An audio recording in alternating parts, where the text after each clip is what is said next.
Peace and blessings, everybody. It's Quillen Brown, um, aka Rashad Abdul Haq. Once again, we coming with another session, bringing forth reality. I appreciate y'all for tapping in, tuning in. Hopefully, we can receive something. As always, we look to get something out of motivation wise, spiritual wise, um, mentality wise, and and just growth within self. So this is our primary goal. As always, when we look at these topics, issues, subjects, and try to navigate through them as we look to seek to find a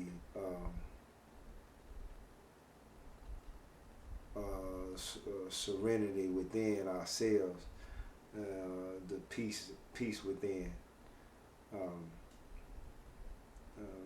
So that's our main goal, regardless of how we get it or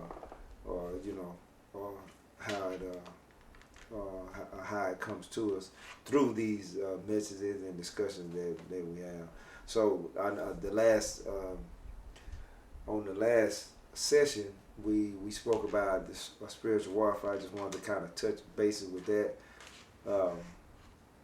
Looking at the things that's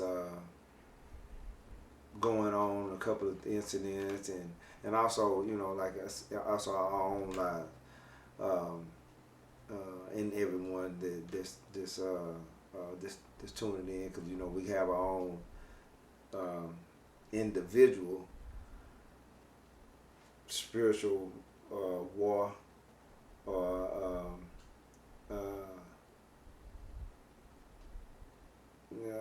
it's not physical, it could be physical, but it's more of a wrestle with the soul, with the higher and the lower nature. So we spoke about the different instances, and we also went over a couple of things as far as dealing with it, as far as the attack and then the defense.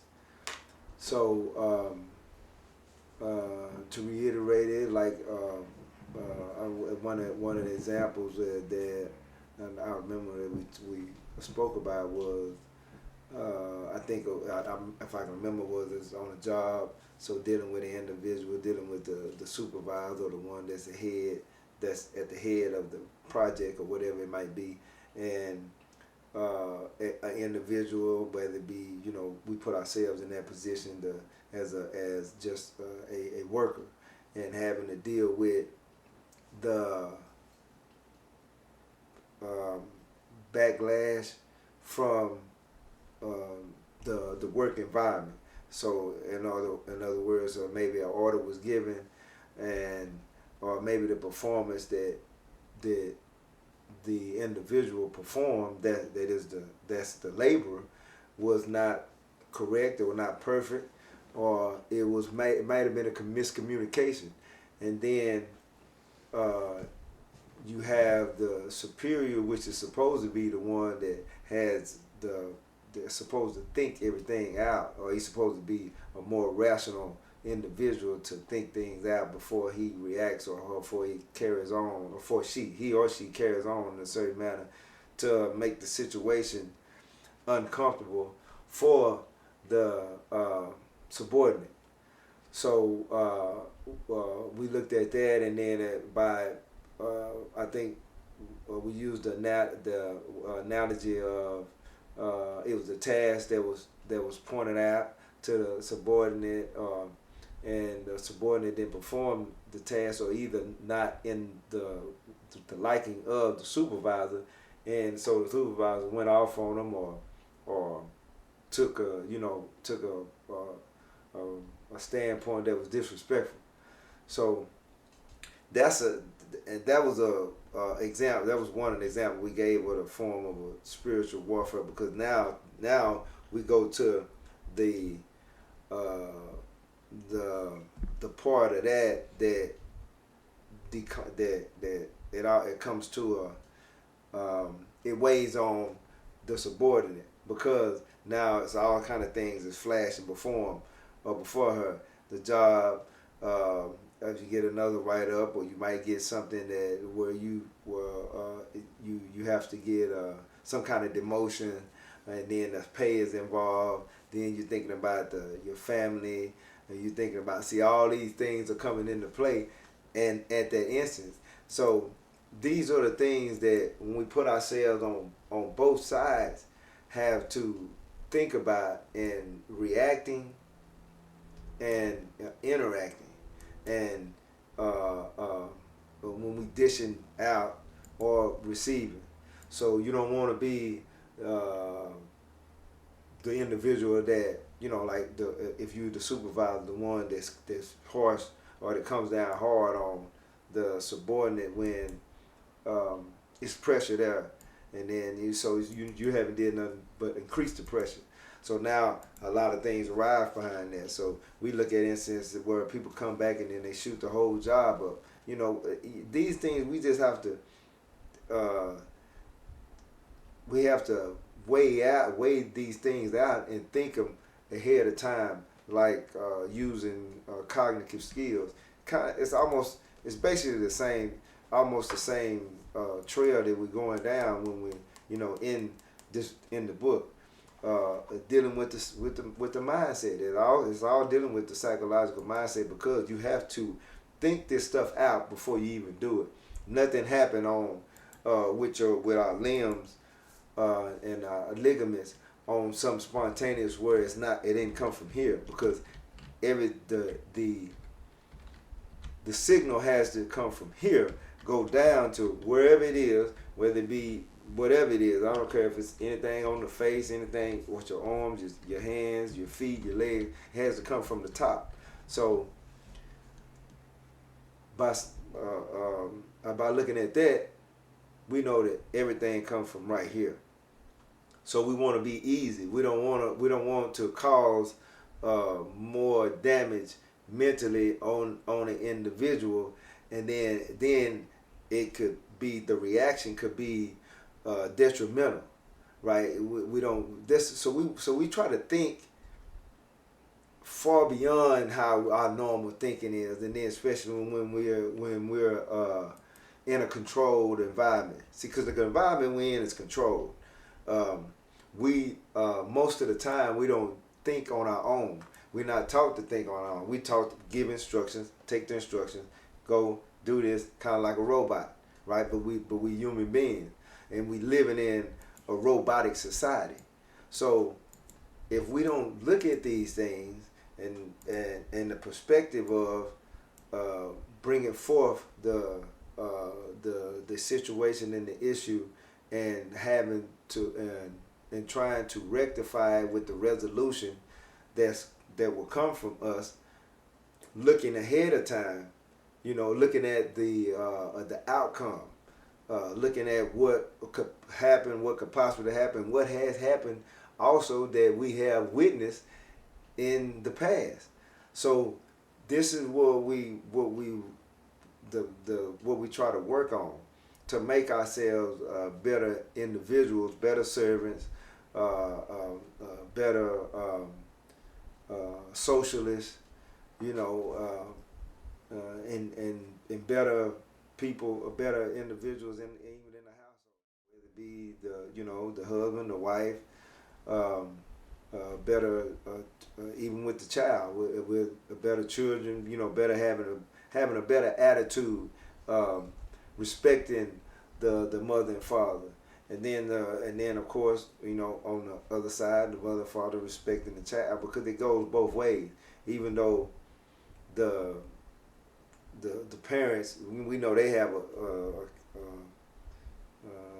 up on the children, but at the same time it still should be some kind of morally and ethical respect factor there.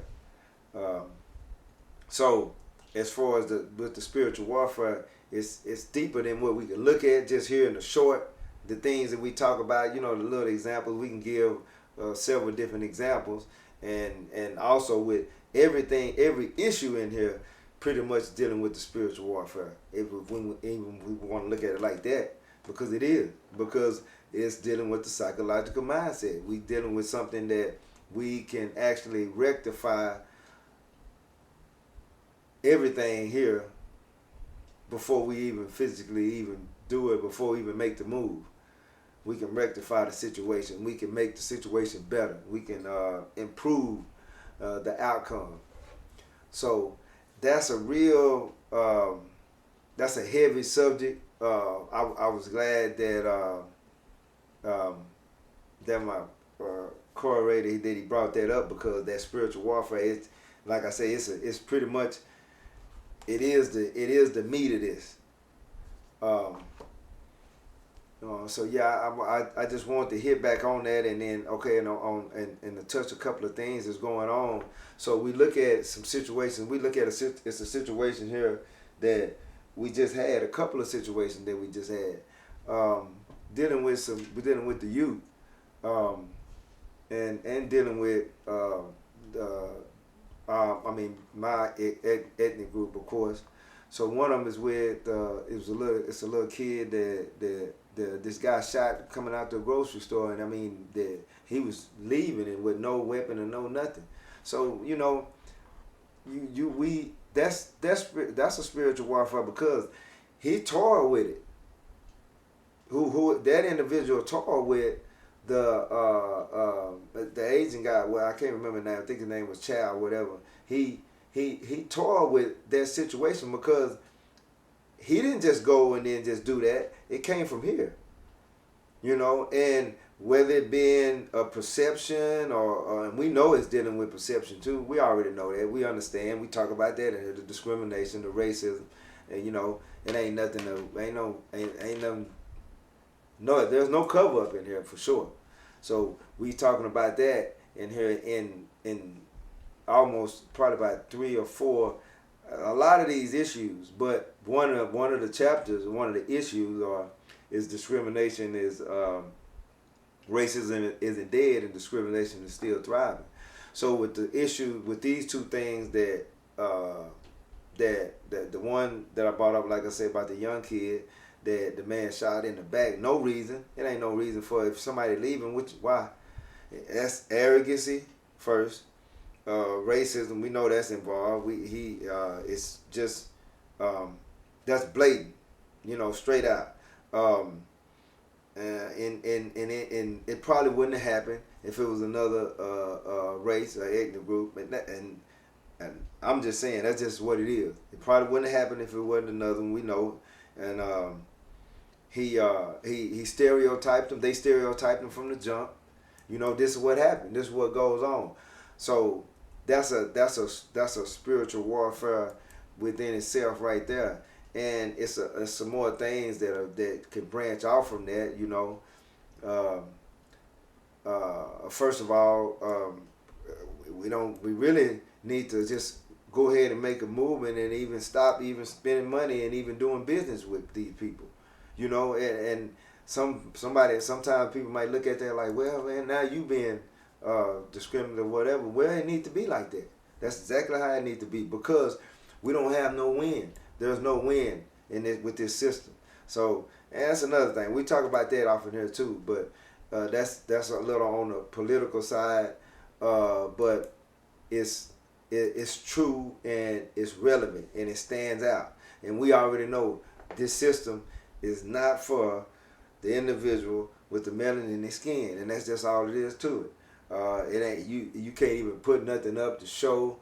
If you put any statistics up or anything, all of it's gonna be leaning to that side right there.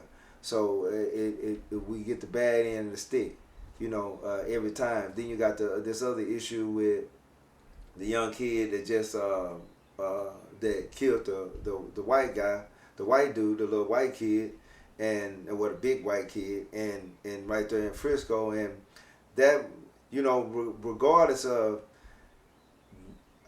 what happened and how it transpired, in which everything was not really presented at first, but when you look at the different things that pop up and the things being presented, all the discrepancies and all that, it's a whole bunch of different discrepancies. Without going into that, I'm hitting on that because I'm talking about the spiritual warfare, but we're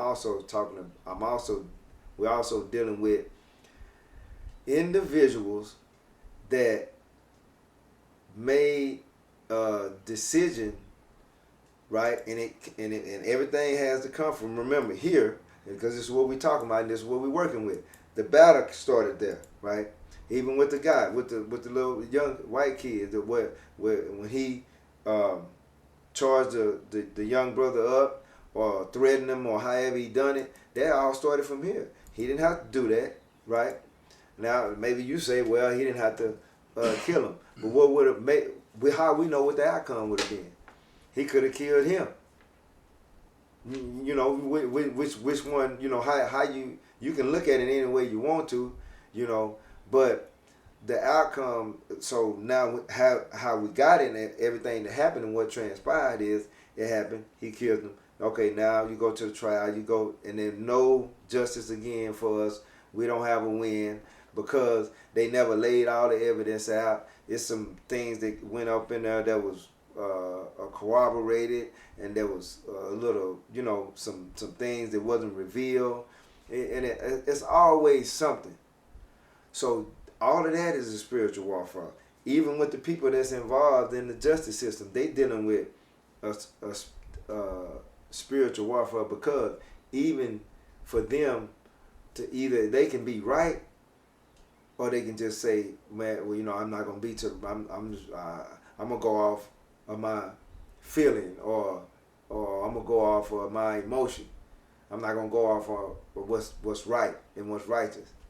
And then, and, you know, and that's what happened in those two incidents. So we dealing with something that's long, that's been going on, that's relevant, as we talk about in here, and that's still going to be relevant until we make an action, until we turn the tables, and that's on. We can talk about that too, but right now, you know, I want to just kind of like basically hit on the spiritual warfare. That is, and that's